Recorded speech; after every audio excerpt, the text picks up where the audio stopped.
Im Namen des Vaters und des Sohnes und des Heiligen Geistes. Die Gnade unseres Herrn Jesus Christus, die Liebe Gottes des Vaters und die Gemeinschaft des Heiligen Geistes sei mit euch. Heute kommen wir zusammen und feiern ein großes Fest. Ein Fest der Hoffnung und der Freude. Die Aufnahme Mariä in den Himmel. Noch einmal begrüße ich Sie alle ganz herzlich zu heutigem Festgottesdienst.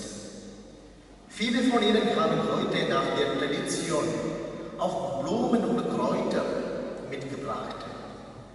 Ja, das ist Zeichen des Lebens, des Blühens, der Farbenfülle, der Schönheit und Vollendung. Am Schluss des Gottesdienstes dürfen Sie diese von Gott gesegnet wieder nach Hause mitnehmen und aufbewahren. Maria hat sich ganz Gott und seinem Heilsplan für uns Menschen zur Verfügung gestellt. Er hat sie auch hineingenommen in seine Herrlichkeit. Was an ihr geschehen ist, das wird Gott auch an uns geschehen lassen. Das Wort Gottes und auch die Eucharistie wollen uns Mut machen, unseren Weg im Leben zu gehen, so wie Maria ihren Weg gegangen ist. Öffnen wir uns dem Willen Gottes für unser Leben.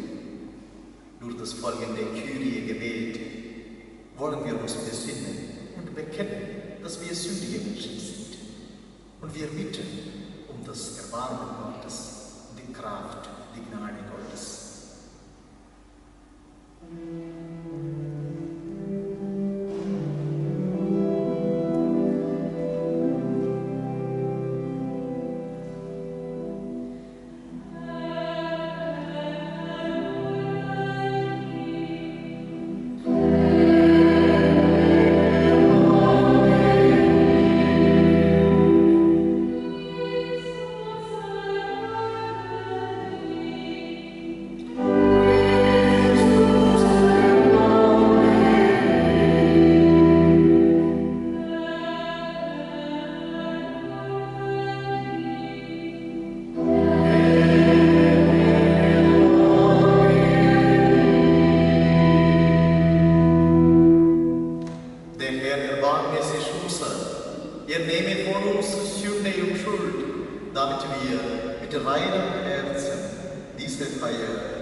Lesung aus der Offenbarung des Johannes.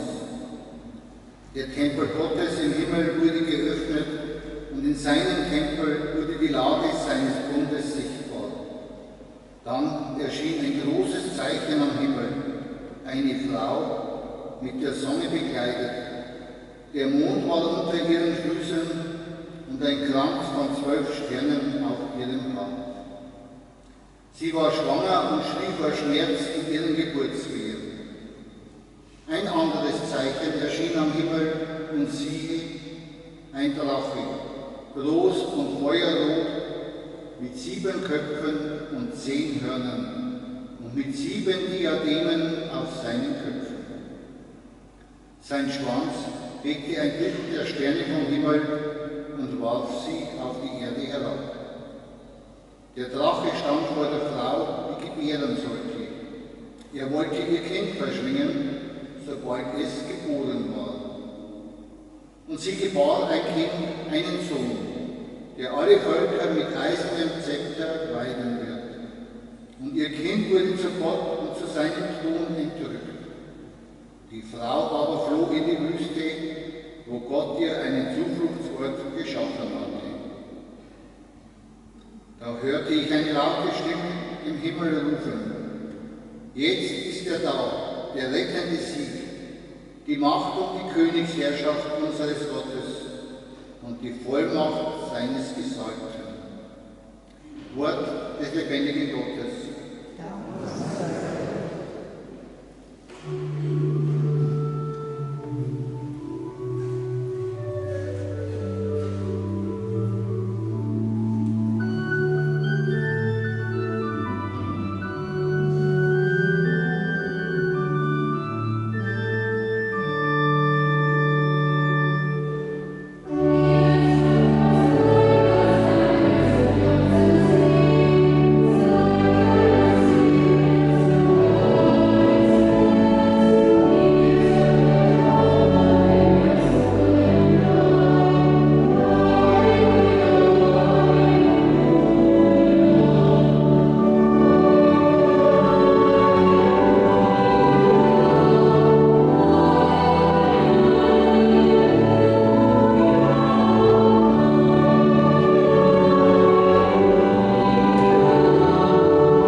Lesung aus dem ersten Brief des Apostels Paulus an die Gemeinde in Korinth.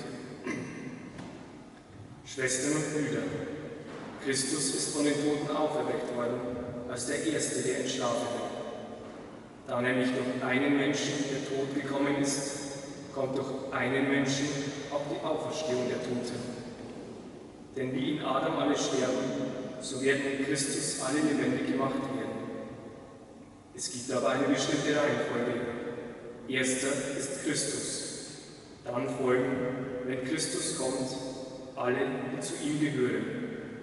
Danach kommt das Ende, wenn jede Macht, Gewalt und Kraft entmachtet, wenn er jede Macht, Gewalt und Kraft entmachtet hat und seine Herrschaft Gott, dem Vater, übergibt. Denn er muss herrschen, bis Gott ihm alle Feinde unter seine Füße gelegt hat. Der letzte Feind, der entmachtet wird, ist der Tod. Denn alles hat er seinen Füßen unterworfen. Wort des lebendigen Gottes.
Da wurde Elisabeth vom Heiligen Geist erfüllt und rief mit lauter Stimme: Gesegnet bist du unter den Frauen und gesegnet ist die Frucht deines Leibes. Wer bin ich, dass die Mutter meines Herrn zu mir kommt? Denn siehe, in dem Augenblick, als ich deinen Gruß hörte, hüpfte das Kind vor Freude in meinem Leib.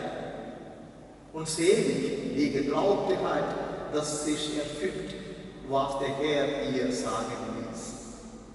Da sagte Maria: Meine Seele preist die Größe des Herrn, und mein Geist jubelt über Gott, meinen Retter. Denn auf die Niedrigkeit seiner Magd hat er geschaut. Siehe, von nun an preisen mich selig alle Geschlechter. Denn der Mächtige hat Großes an mir getan, und sein Name ist heilig. Er erbarmt sich von Geschlecht zu Geschlecht über alle, die ihn fürchten. Er vollbringt mit seinem Arm machtvolle Taten. Er zerstreut, die im Herzen voll Hochmut sind. Er stürzt die Mächtigen vom Thron und erhöht die Niedrigen. Die Hungernden beschenkt er mit seinen Gaben und lässt die Reichen leer ausgehen. Er nimmt sich seines Knechtes Israel an und denkt an sein Erbarmen, das er unseren Vätern verheißen hat, Abraham und seinen Nachkommen auf ewig. Und Maria blieb etwa 3 Monate bei Elisabeth, dann kehrte sie nach Hause zurück. Evangelium unseres Herrn Jesus Christus.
dass der 15. August morgen, wir feiern nun die Vorabendmesse, 15. August für einen Inder.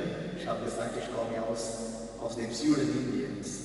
Auch für einen Inder ein besonderer Tag. Das ist der Tag der Unabhängigkeit, der Unabhängigkeitstag, Nationalfeiertag. Und an demselben Tag ist auch das Fest der Himmelfahrt Marias. Und wir verehren Maria auf besondere Weise. Maria als unsere Trösterin, Maria als unsere Hoffnung. Natürlich, unsere himmlische Mutter ist für uns alle unsere Trösterin, Mutter der Hoffnung für uns alle.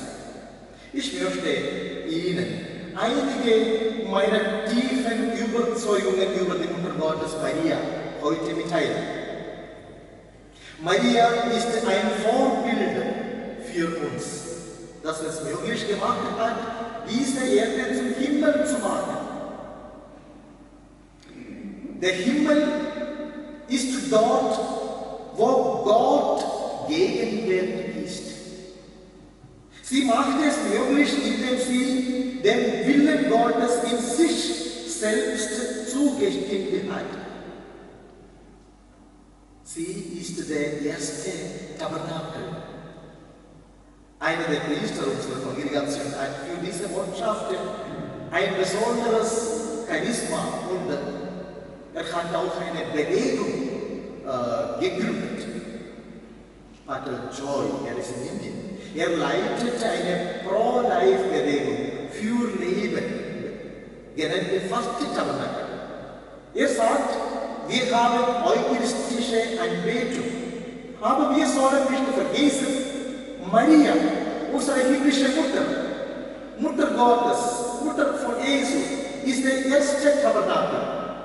Warum? Sie trug Gott in ihrem Schoß, in ihrem Herzen, in ihrem Gedanken und Taten.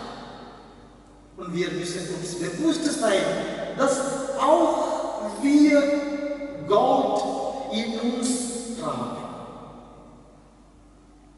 Meine Lieben, der Wert unseres Lebens besteht darin, dass wir am Leben Gottes teilhaben.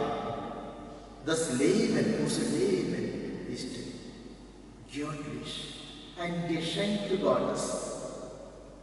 Und ich würde sagen, dieses Fest, das heutige Fest, ist eine freundliche und liebevolle Einladung unserer Mutter im Himmel, dem Willen Gottes zu folgen. Und dann werden wir uns bewusst, wie wertvoll wir sind. Dem Willen Gottes zu folgen. Ja zu sagen, dem Willen Gottes. Wenn ich Ja sage, dem Willen Gottes, werde ich anfangen, das Leben in Fülle zu leben. Ich bin gekommen, um euch das Leben zu schenken und Leben in Fülle. Das war die Botschaft Jesu. Jesus hat gesagt, ich bin gekommen, Leben zu schenken. Leben in Fülle. Maria hat Ja dem Willen Gottes gesagt. Und Maria wurde Mutter Gottes. Der erste Tabernakel. Leben in Fülle. Hier kommt eine Frage. Wie erkenne ich den Willen Gottes? Wie erkenne ich den Willen Gottes? Maria ist wieder ein Beispiel.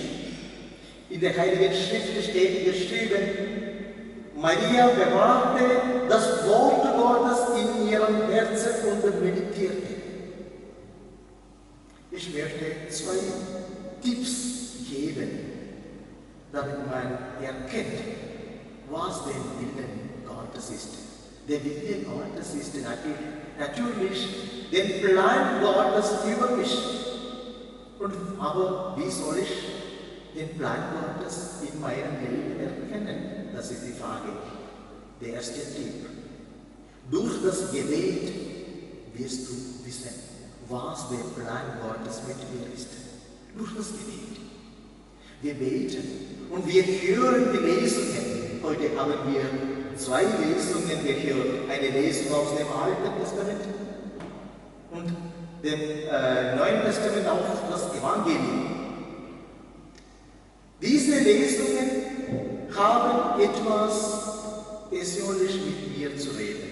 Gott redet mit mir persönlich. Und durch das Gebete, die wir beten, hat Gott etwas mit mir zu reden. Auch durch die Lieder, die wir singen. Gott redet mit mir. Alles, was wir brauchen, ist ein offenes Herz. Ich würde etwas Persönliches von meiner Kindheit sagen. Die ganze Kindheit war ich bei meiner Oma. Sie war nicht so streng mit meinen Studien. Nur in einer Sache war sie sehr streng. Das wollte ich dir sagen. Ich musste jeden Tag zur Heiligen Messe gehen. Unsere Kirche in unserem Dorf war auf den Namen Marias geweiht. Eine Marienkirche Pallepuram. Das war ein Wallfahrtsort in Kerala, woher ich kam, Bundesland, das südliche Bundesland Indiens. Und in diesen Tagen wird das Fest unserer Dorfkirche groß gefeiert. Morgen ist das große Fest, aber dieses Jahr sind die Feierlichkeiten wegen der Pandemie natürlich eingeschränkt. Ich möchte noch den zweiten Tipp sagen und vorher wollte ich sagen, warum hatte meine Oma so streng war, dass ich jeden Tag in die Kirche gehe. Sie hat so gesagt, Maria, die Mutter Jesu, sie war sehr klug. Du gehst in die Schule. Du hast vielleicht viel Zweifel, wenn du was studierst, lernst in die Schule. Maria hatte alles ihren Sohn gelehrt. Und Maria will auch nicht lernen. Das war die Logik meiner Oma. Ich würde dankbar sagen, das hat auch funktioniert. Der zweite Tipp ist die Teilnahme an der heiligen Eucharistie.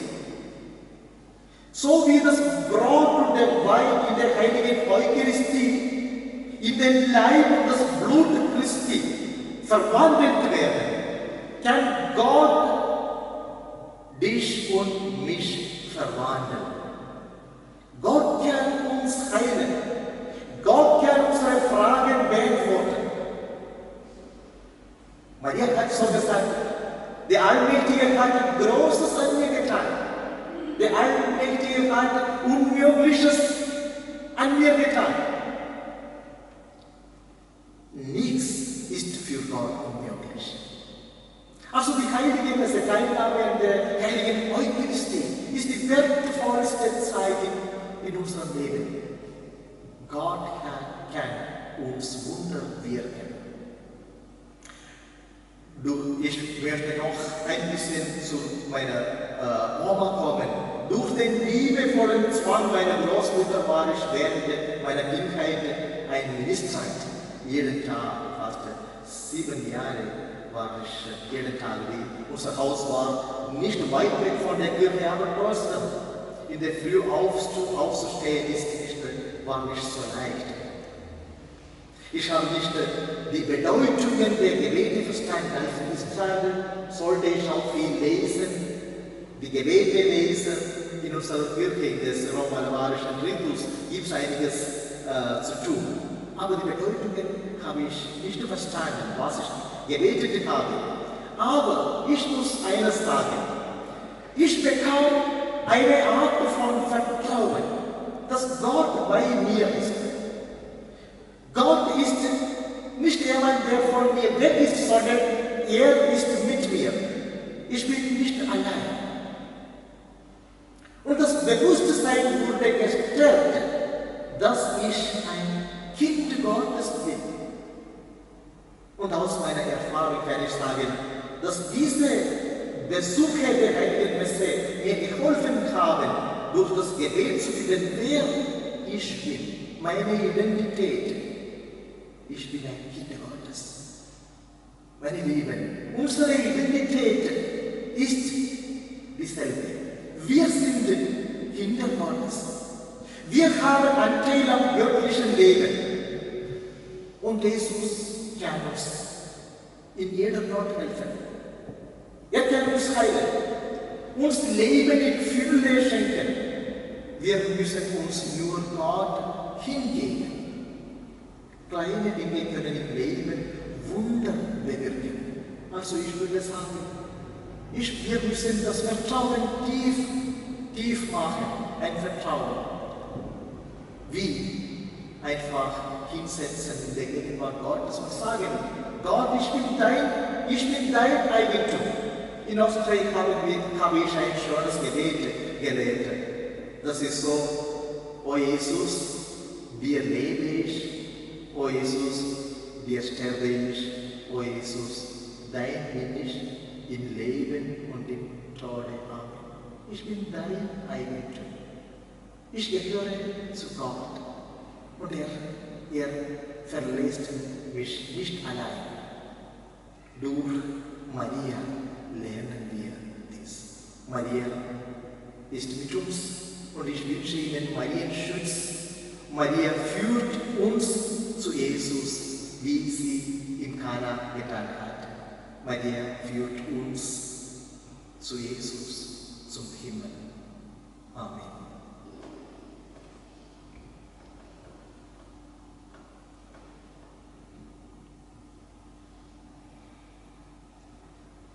Wir sprechen das apostolische Glaubensbekenntnis. Ich glaube in Gott, den Vater, den Allmächtigen, den Schöpfer des Himmels und der Erde, und Jesus Christus, dein Herr, empfangen durch den Heiligen Geist, geboren von der Jungfrau Maria, gelitten unter Pontius Pilatus, gekreuzigt, gestorben,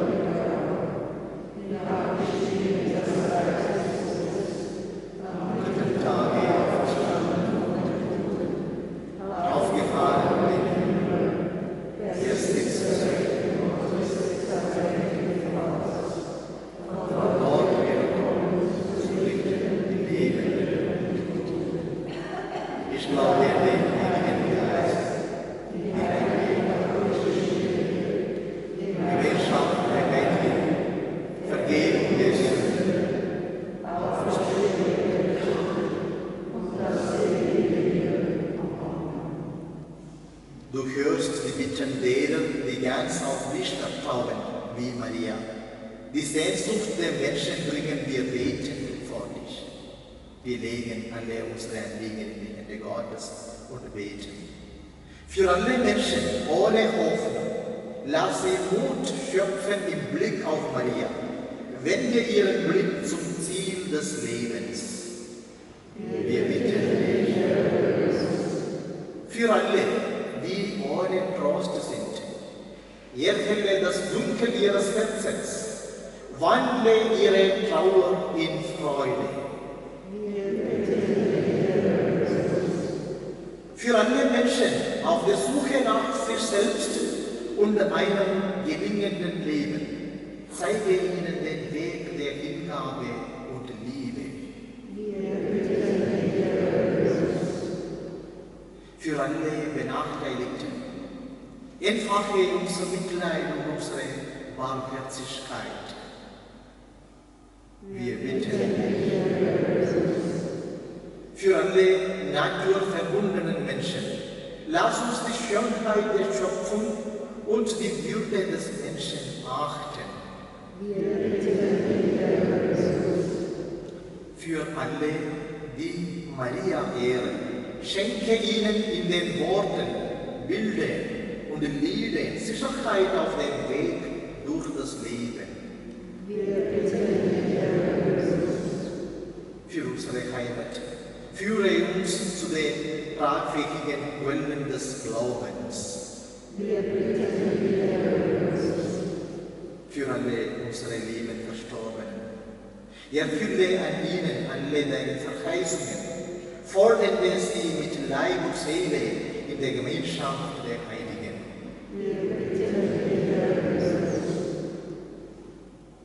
Du bist nicht kleinlich, du handelst groß an uns Menschen.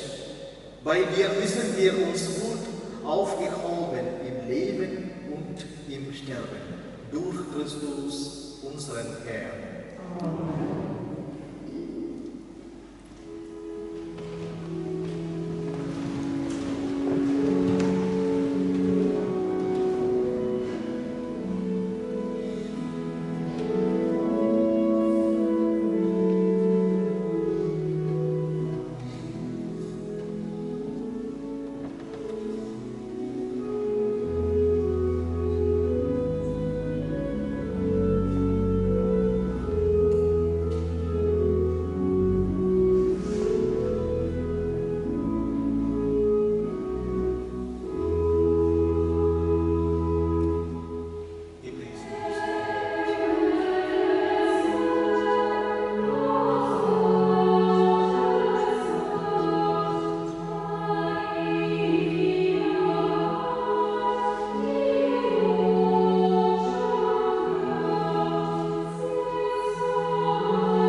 Betet, Brüder und Schwestern, dass mein und euer Opfer Gott, dem allmächtigen Vater, gefallen.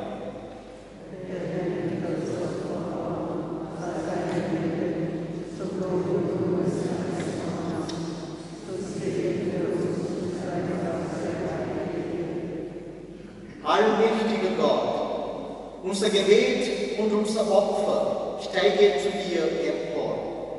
Höre auf die selige Jungfrau Maria, die du in den Himmel aufgenommen hast, und entzünde in unseren Herzen das Feuer der Liebe, damit wir dich alle Zeit suchen. Darum bitten wir durch Christus, unseren Herrn. Der Herr sei mit euch.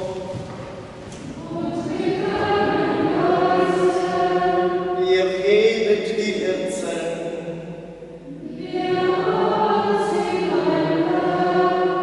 Lasset uns danken dem Herrn, unserem Gott.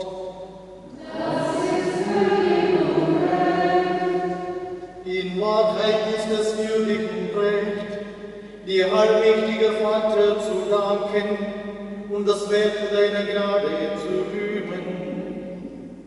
Denn heute hast du die jungfräuliche Gottesmutter in den Himmel erhoben. Als erste empfing sie von Christus die Herrlichkeit, die uns allen verheißen ist, und wurde zum Urbild der Kirche in ihrem ewigen Vollentum. Den pilgernden Volk ist sie ein trügerisches Zeichen der Hoffnung und eine Quelle des Trostes. Denn ihr Leib, der den Urheber des Lebens geboren hat, sollte die Verwesung nicht schauen. Darum preisen wir jetzt und in Ewigkeit deine Warmen und singen mit den Chören der Engel das Lob deiner Herrlichkeit.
Und in der Kraft des Heiligen Geistes erfüllst du die ganze Schöpfung mit Leben und Gnade. Bis ans Ende der Zeiten versammelst du dir ein Volk, damit zu deinem Namen das reine Opfer dargebracht werde, vom Anfang der Sonne bis zum Untergang. Darum kommen wir vor dein Angesicht und feiern Gemeinschaft mit der ganzen Kirche, den Tag, an dem die jungfräuliche Gottesmutter in den Himmel aufgenommen wurde von unserem Herrn Jesus Christus. Durch ihn, den Urheber und Vollender unseres Glaubens, bitten wir dich, allmächtiger Gott. Heilige unsere Gaben durch deinen Geist, damit sie uns werden, Leib und Blut deines Sohnes, unseres Herrn, Jesus Christus, der uns aufgetragen hat, dieses Geheimnis zu feiern. Denn in der Nacht, da er verraten wurde, nahm er das Brot und sagte Dank, brach es, reichte es seinen Jüngern und sprach: Nehmet und esset alle davon. Das ist mein Leib, der für euch hingegeben wird.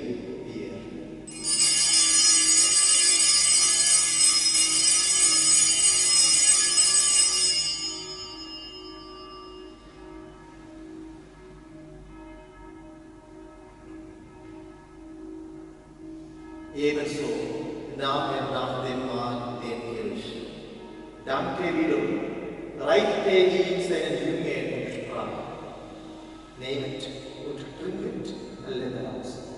Das ist der Kelch des neuen und ewigen Bundes, mein Blut, das für euch und für alle vergossen wird zur Vergebung der Sünden. Tut dies zu meinem Gedächtnis.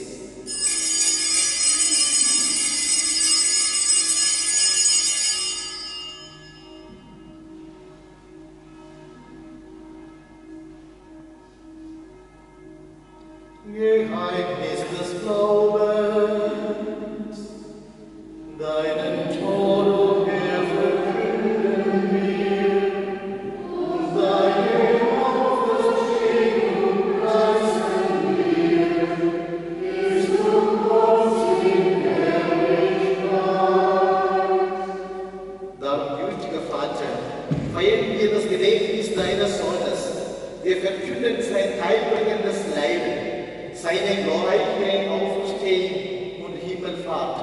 und erwartet seine Wiederkunft, so bringen wir dir mit Lob und Dank dieses heilige und lebendige Opfer dar. Schau gütig auf die Gabe deiner Kirche, denn sie stellt dir das Lamm vor Augen, das geopfert wurde und uns nach deinem Willen mit dir versöhnt hat. Stärke uns durch den Leib und das Blut deines Sohnes und erfülle uns mit seinem heiligen Geist, damit wir ein Leib und ein Geist werden in Christus. Er mache uns auf immer zu einer Gabe, die dir wohlgefällt, damit wir das verheißene Erbe erlangen, mit deinen Auserwählten, mit der seligen Jungfrau und Gottesmutterwelt, mit den Aposteln und Märtyrern und mit allen Heiligen, auf deren Fürsprache wir vertrauen. Barmherziger Gott, wir bitten dich, dieses Opfer unserer Versöhnung bringe der ganzen Welt Frieden und Heil. Beschütze deine Kirche auf ihrem Weg durch die Zeit und stärke sie im Glauben und in der Liebe, deinen Diener, unseren Papst Franziskus, unseren Bischof Rudolf und die Gemeinschaft der Bischöfe, unsere Priester und Diakone, alle, die zum Dienst der Kirche bestellt sind. Erbarme dich unserer lieben verstorbenen Brüder und Schwestern und aller, die in deiner Gnade aus dieser Welt geschieden sind. Wir denken in diesem Gottesdienst auch mit der Trauerdostel an ihre verstorbene Mama, Emma Böckler. Mit Renate und Engelbert Scher an ihre Anliegen zur immerwährenden Hilfe Mariens und an einen besonderen Menschen. Mit Manfred de Servi an seine verstorbene Schwester Annemarie. Mit Robert Liegel an die Verstorbenen der Familien Reut und Danzer. Mit Anneliese an ihre verstorbene Mutter und an ihre verstorbenen Großeltern, sowie schließlich mit Resi Vogel an ihren verstorbenen Bruder Anton. Nimm sie auf in deine Herrschaft und mit ihnen lass auch uns, wie du verheißen hast, zu Tische sitzen in deinem Reich. Darum bitten wir dich durch unseren Herrn Jesus Christus, denn durch ihn schenkst du der Welt alle guten Gaben. Durch ihn und mit ihm und in ihm ist dir Gott, allmächtiger Vater, in der Einheit des Heiligen Geistes, alle Herrlichkeit und Ehre, jetzt und in Ewigkeit. Amen. Wir heißen Kinder Gottes und Sünders, darum beten wir voll Vertrauen. Vater unser im Himmel, geheiligt werde dein Name, dein Reich komme, dein Wille geschehe, wie im Himmel, so auf Erden. Unser tägliches Brot gib uns heute und vergib uns unsere Schuld, wie auch wir vergeben unseren Schuldigen. Und führe uns nicht in Versuchung, sondern erlöse uns von dem Bösen.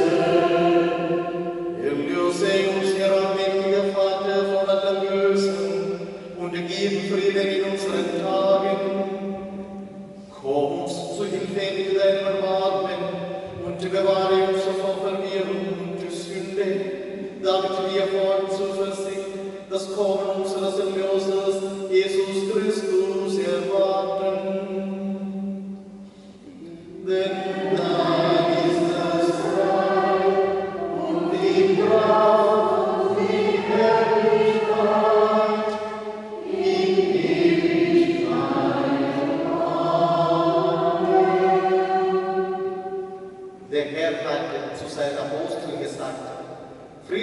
lasse ich euch, meinen Frieden gebe ich euch.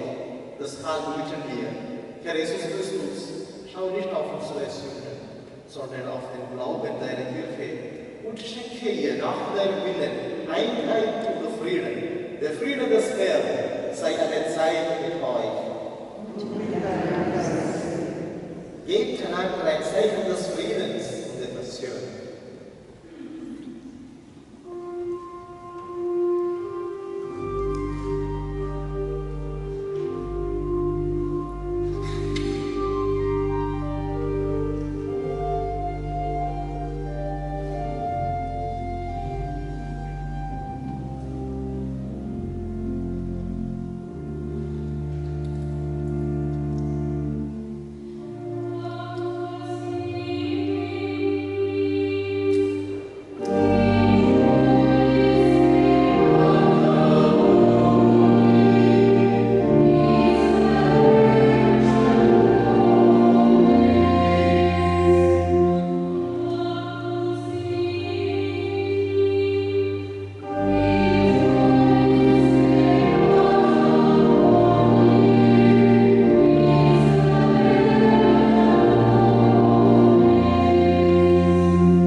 Seht, das Lamm Gottes, das hinwegnimmt die Sünde der Welt.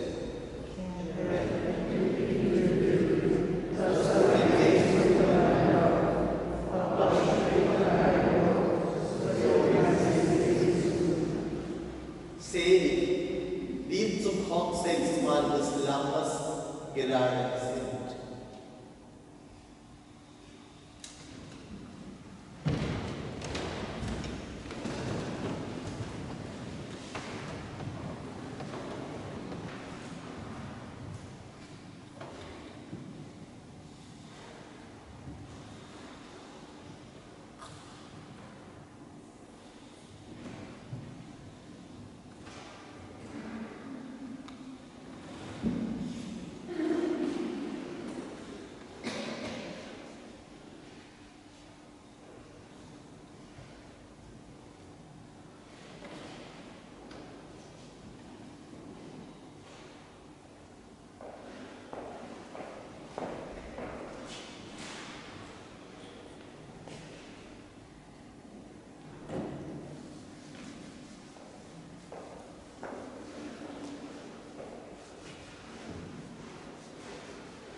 ich möchte ein paar Vermeldungen sagen.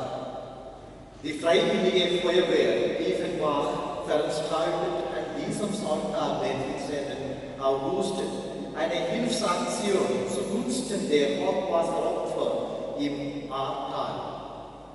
Ab 9 Uhr gibt es auf dem neuen Dorfplatz Weißwürste bzw. Kaffee und Kuchen. Ab 11:30 Uhr Schweinebraten mit Knödeln und Sauerkraut bzw.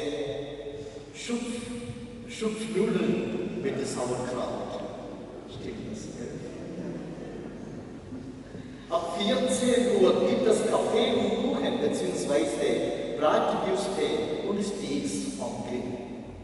Wegen eingeschränkter Sitzplätze im Freien wird um Tischreservierung sowie um Vorbestellung des Mittagessens gebeten. Alle Speisen gibt es aber auch zum Mitnehmen. Es ergeht ganz herzliche Einladung an die gesamte Bevölkerung zur Unterstützung dieser Aktion. Der komplette Reiterlos kommt den Flutopfern im Mariental bei Ahrweiler zugute. Nur jetzt geht auch Wettersegen. Wir beten zu Gott für ein gutes Wetter. Und nachher wird auch die Kräuter gesegnet. Und nachher Schlussgebet. Und ich möchte auch ein Marienlied heute für euch singen, als Marienschutz für uns alle. Also wir stehen auf für das Wettersegen. Der Herr ist mit euch. Gott, der allmächtige Vater, segnet euch und beschenkt euch gedeihliches Wetter. Er hält Blitz, Hagel, Starkregen, Dürre und auch jedes andere Unheil von euch fern. Er segnet die Felder, die Gärten und den Wald, in dem er genügende Sonne und auch Regen schenkt, damit ihr euch an den Früchten der Erde erfreuen könnt. Er begleitet eure Arbeit, damit ihr in Dankbarkeit und Freude gebrauchen könnt, was durch die Kräfte der Natur und die Mühe des Menschen gewachsen ist. Und der Segen des allmächtigen Gottes, der Segen des Vaters und des Sohnes und des Heiligen Geistes kommt über euch und unser Land und über eure Arbeit und die Früchte der Erde und bleibt bei uns alle Zeit. Kräutersegnung an das Wunder, das Gott an Maria gewirkt hat, wollen auch die Blumen und Heilskräuter erinnern, die wir nun segnen wollen. Sie sollen uns auch auf die bleibende Hoffnung auf ein Leben in Gottes neue Schöpfung, den Himmel verweisen. Dahin sind wir unterwegs, aufgebrochen zu Gott hin. Unsere Hilfe ist im Namen des Herrn. Der Name des Herrn sei gepriesen. Lasst uns beten. Herr unser Gott, du hast Maria über alle Geschöpfe erhoben und sie in den Himmel aufgenommen. An ihrem Feste danken wir dir für alle Wunder deiner Schöpfung. Durch die Heilskräuter und Blumen schenkst du uns Gesundheit und Freude. Segne diese Kräuter und Blumen. Sie erinnern uns an deine Herrlichkeit und an den Reichtum deines Lebens. Schenke uns auch die Fürsprache immer jetzt dein Heil. Lass uns zur ewigen Gemeinschaft mit dir gelangen und dereinst einstimmen in das Lob der ganzen Schöpfung, die dich preist durch deinen Sohn Jesus Christus in alle Ewigkeit. Sie halten ihre Kräuter in den Händen, ich komme zu euch.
ein bekanntes Marienlied für euch singen und betend können Sie mich hören. Und wir beten für Marienschutz für uns alle und auch für alle Leute, die in dieser Pandemiezeit nicht kommen können, auch für unser Land.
wünsche Ihnen Gottes reichen Segen und um Marien Schutz. Ich danke auch unser himmlisches Chor, wunderschönes Chor, bei der Begleitung von Stefan, Claudia und alle Mitglieder des Chores. Ich würde auch einen Applaus geben.